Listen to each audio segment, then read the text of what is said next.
The State of the Union is this Tuesday. The president promises unity.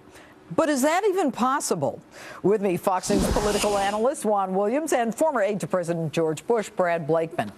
All right, gentlemen, I'll start with you, Juan. The message this coming Tuesday is supposed to be about unity. Yet language like Republicans being arsonists and terrorists and holding guns to the heads of the American people is the kind of incendiary language the president and the Democrats have been using. How do you reconcile the two different Obamas?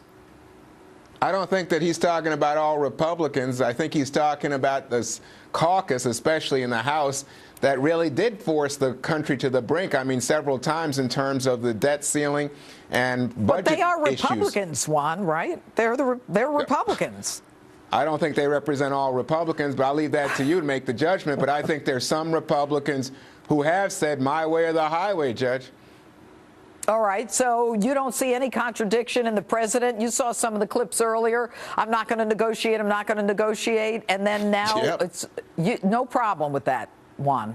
No, I think there are people who are saying to him they're not willing to negotiate with him. They're making clear demands, and they're saying we're not willing to negotiate, talk, bargain, compromise. And you get a president who says, okay, on this issue, especially in terms of the raising the debt ceiling, he's not negotiating. So you get this hard line on both sides. But, I mean, the larger issue here is, do you want that president who will back down the minute anybody makes a demand of him, and he's not willing to do that? I don't think that's a reason to criticize him. Backing down, do you? I mean, we negotiate with Iran. I mean, you know, that doesn't mean he was in a back-down position. Brad, what's your take on this?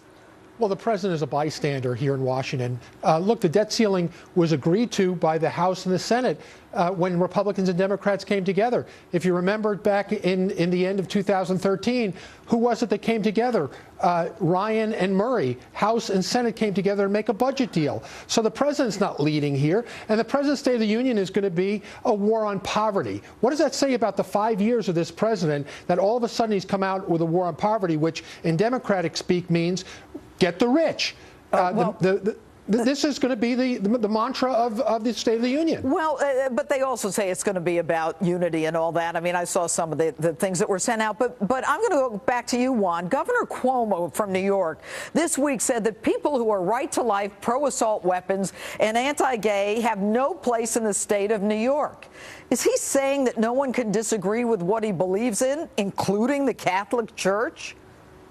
I hope not, because to me it strikes me as intolerant. Look, I happen to agree with Governor Cuomo on most of those issues, but I think the idea that you would shut the door and say people who have a different point of view are not allowed into our community really is intolerant, Judge. And I speak as someone who feels like, it's a deep hurt and surprise to me how much people on the left can say, oh, we are the paragons of inclusion and tolerance and all the rest, and then say something like what Governor Cuomo said about people on the right. Now, I think he's talking about people on the far right. I want to be fair to him. No, but I think he it comes said across pro-life, pro-assault weapons, and anti-gay. I mean, that does. If you're pro-life, you could be half the people in the Catholic Church are pro-life. Is he going to say the cardinal doesn't belong in New York?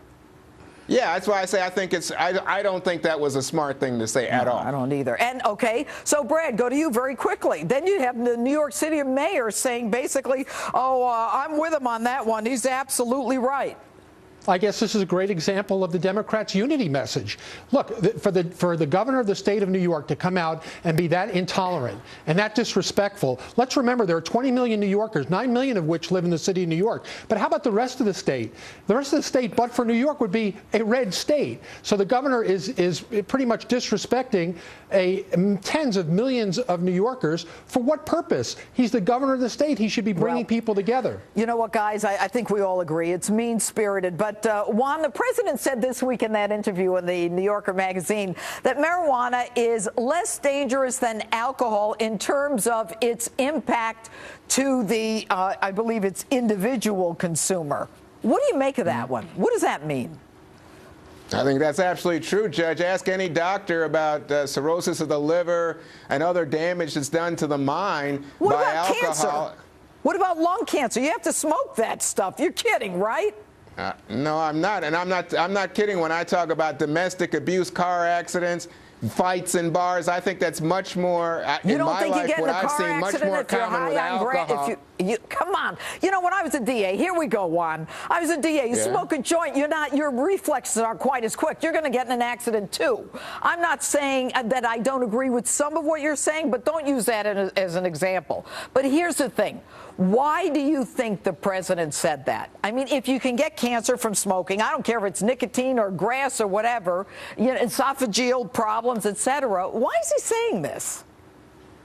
I think the issue is raised by the fact that you have the legalization, decriminalization movement. You have what's going on in Washington State, in Oregon, in Colorado, as you know. And so he was asked to speak to the issue. All right, Brad, very quickly, your take on that? Look, the president has abdicated his authority as a leader when he lets states trump federal law. As you know, Judge, the president should be upholding federal law. But we've seen him pick and choose what laws on immigration, on health care, on the environment, and telling agencies don't enforce these laws. Instead of the president coming out and doing something about it, using the power of the presidency, he's abdicated to the states. Well, there's no question. And when he did that, I think it's really not a result of the states passing laws so much, Juan, as it is the president having an agenda. But anyway, Juan and Brad, thanks so much for being with us this evening. Thank you. All right. Glad to be with you, Judge.